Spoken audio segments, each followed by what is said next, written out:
Madame, Monsieur, bonsoir. Bienvenue pour cette nouvelle édition de Midi au Caire, une spéciale du 17 avril 2024. Nous commençons cette nouvelle édition par l'actualité présidentielle. Le chef de l'État Abdel Fattah el-Sisi a reçu le chef du renseignement extérieur russe, Sergueï Narishkin, et la délégation qui l'accompagne. La rencontre a eu lieu en présence du chef des renseignements généraux égyptiens, le général Abbas Kamel. Les discussions ont porté sur les évolutions de la conjoncture régionale, avec en tête la réalisation de la stabilité au Proche-Orient sur fond de crise dans la bande de Gaza et l'escalade dont témoigne la région. Le dossier de la lutte antiterroriste et les évolutions sur la scène internationale, notamment en Ukraine et en Afghanistan, ont été également abordés lors de cette rencontre. La réunion a de même porté sur les dossiers africains, des dossiers liés à la lutte contre le terrorisme, aux évolutions survenues sur la scène internationale, notamment en Ukraine et en Afghanistan. Et selon le porte-parole de la présidence, au cours de l'entretien, le chef de l'État Abdel el-Sisi a souligné la vision de l'Égypte concernant la nécessité de parvenir à un cessez-le-feu dans la bande de Gaza, d'acheminer les aides humanitaires avec des quantités suffisantes. Il a par ailleurs mis l'accent sur l'importance d'un règlement juste et global, bien entendu, de la cause et de la crise palestinienne, de l'établissement d'un État palestinien indépendant sur les frontières du 4 juin 1967, avec pour capitale Jérusalem-Est, ce qui garantira la réalisation de la paix et de la sécurité au Proche-Orient. Au cours des discussions également, les deux parties ont affirmé l'attachement à poursuivre la coordination et les concertations dans les divers dossiers de façon à réaliser les intérêts communs des deux pays et les deux peuples, ceci dans le cadre des relations historiques liant l'Égypte à la Russie. Le chef du gouvernement, Dr Moustapha Madbouli, a donc confirmé que le gouvernement a adopté un objectif spécifique, à savoir une augmentation annuelle des exportations pour s'élever de 15 et jusqu'à 20%. Dr Madbouli a expliqué qu'il a confié des missions aux chefs et responsables des conseils d'exportation et aux parties concernées afin de former et de formuler un plan pour atteindre les objectifs selon un calendrier précis. Il a dit qu'une réunion aura lieu à cet égard après 2 semaines pour discuter de ce plan. Dr Madbouli s'est exprimé hier lors d'une réunion tenue au siège du gouvernement dans la nouvelle capitale administrative afin de poursuivre les efforts visant à l'augmentation des taux d'exportation de divers secteurs productifs, ainsi que les moyens de renforcer les industries locales qui, à leur tour, contribueront à augmenter les taux des exportations égyptiennes. Toujours dans le cadre de la force de ce dispositif tenu par le gouvernement dans le cadre du plan de réforme économique, cette fois-ci on parlera du plan du FMI qui vient de faire des déclarations qui prévoient donc une croissance du PIB égyptien qui va s'élever à 3% en 2024. Je rappelle que le Fonds monétaire international et les instances financières internationales apprécient donc, parlent d'une appréciation de la monnaie locale qui devrait entraîner une baisse justement de l'inflation. Plus d'informations sur cette question et cette appréciation de la part du FMI, les instances fiscales vues par Sarah Al-Maghrabi. Le Fonds monétaire international, le FMI, a maintenu sa projection de croissance réelle du PIB égyptien en 2024 à 3%, en baisse de 0,8% par rapport à la projection de 2023.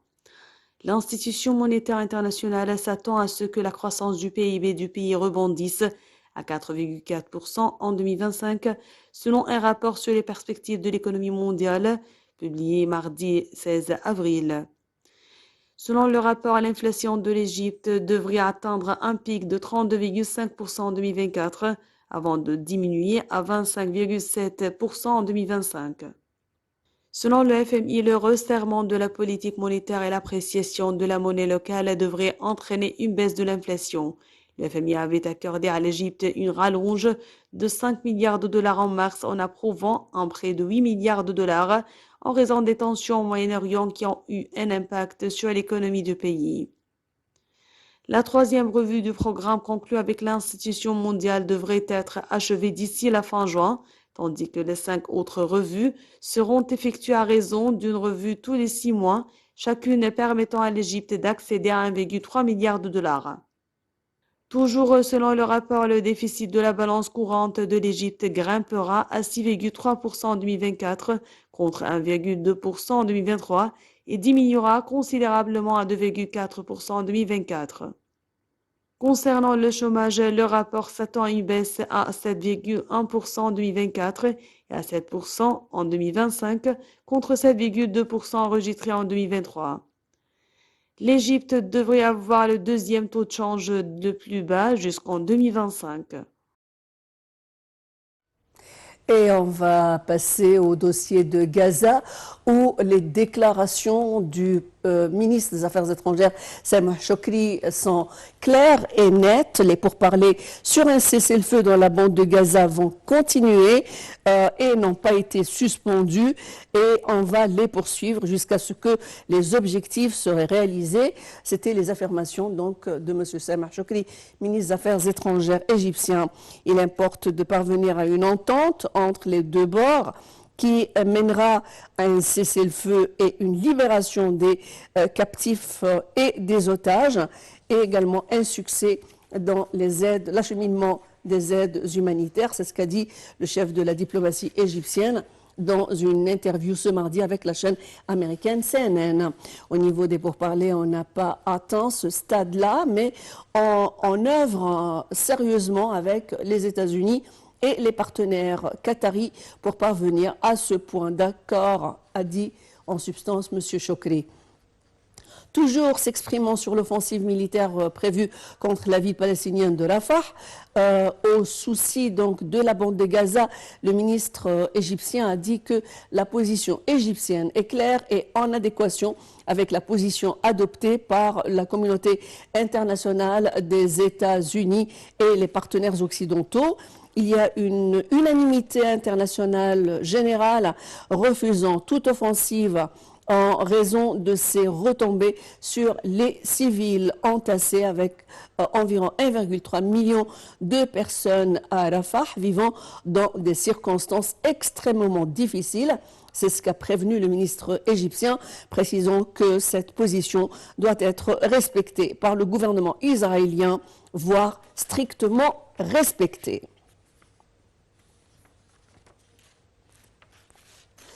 Et on va passer aussi à ces déclarations faites par le chef de l'État.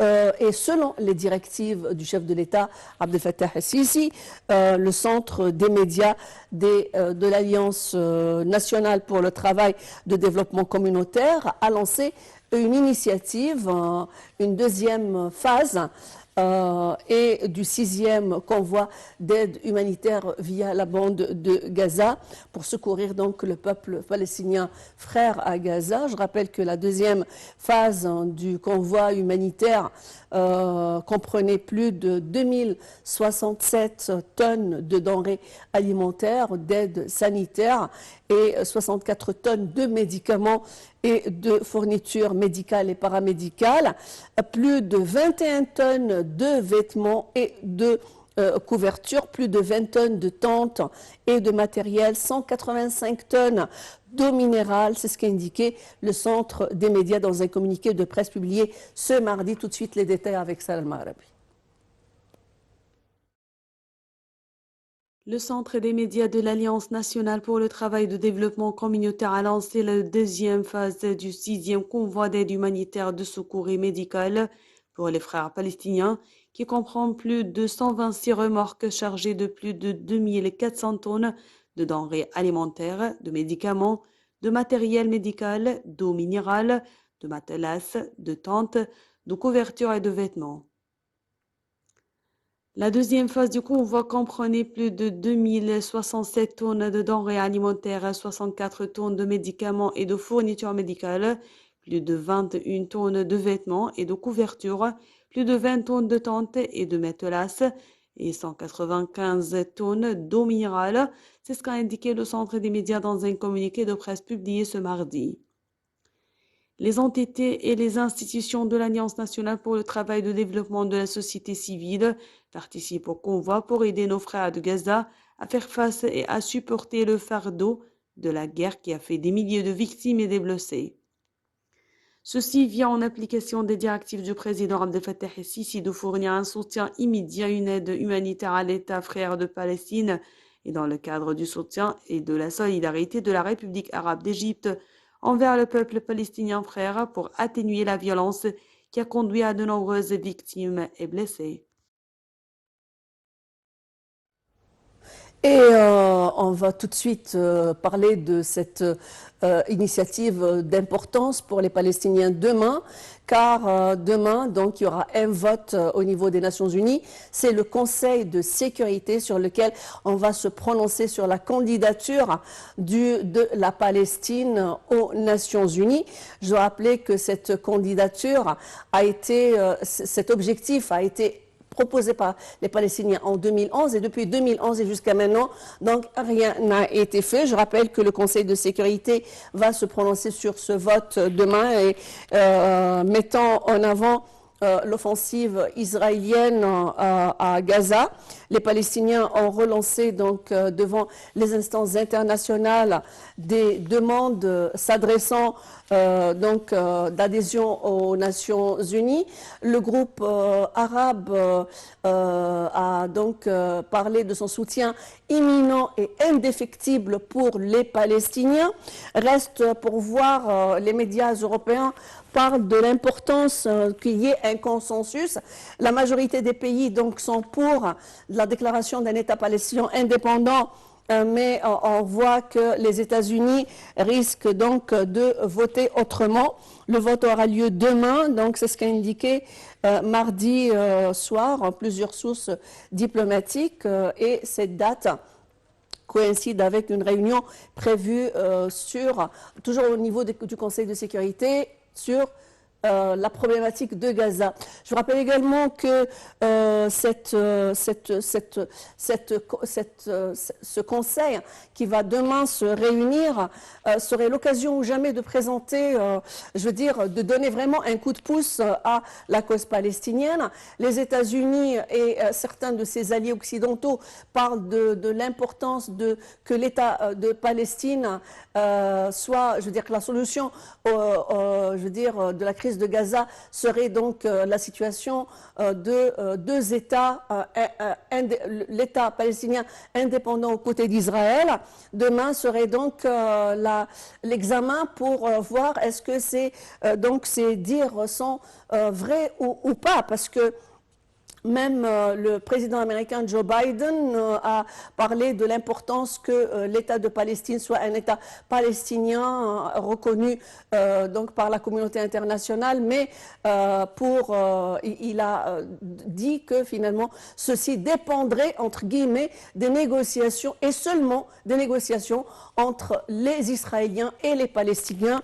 Et nous savons tous que le processus de négociation entre Israël et les Palestiniens depuis déjà Camp David et depuis des décennies n'a abouti à rien que des négociations pour la négociation.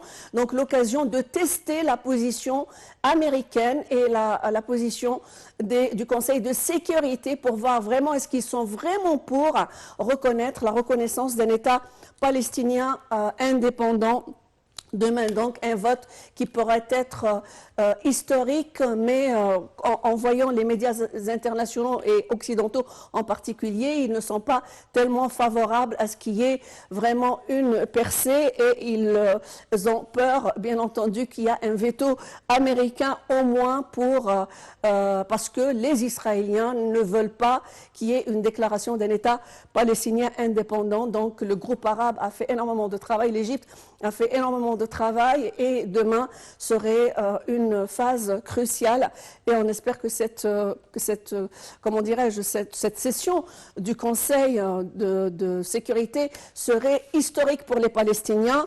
En tous les cas, nous espérons et on reste donc dans l'attente de cette séance qui va être pour demain, de toute façon, qui serait important de dire que finalement avec ce qui se passe, le massacre et le génocide perpétré par les Israéliens dans la bande de Gaza et entre la proposition de déclarer la Palestine comme étant un État indépendant pour garantir la paix et la sécurité dans la région, mais aussi la paix avec Israël, cette requête est totalement bafouée par Israël et les États-Unis, demain, on va la voir à l'œuvre pour voir vraiment est-ce qu'ils sont pour ou ils ne sont pas pour cette décision et bien entendu nous connaissons tous la position américaine. Voilà donc mesdames et messieurs, c'était tout pour cette nouvelle édition de ce Midi au Caire. Il ne me reste plus qu'à vous remercier et à vous souhaiter d'une excellente continuité sur Night TV International. On se rencontrera la semaine prochaine. Bonsoir.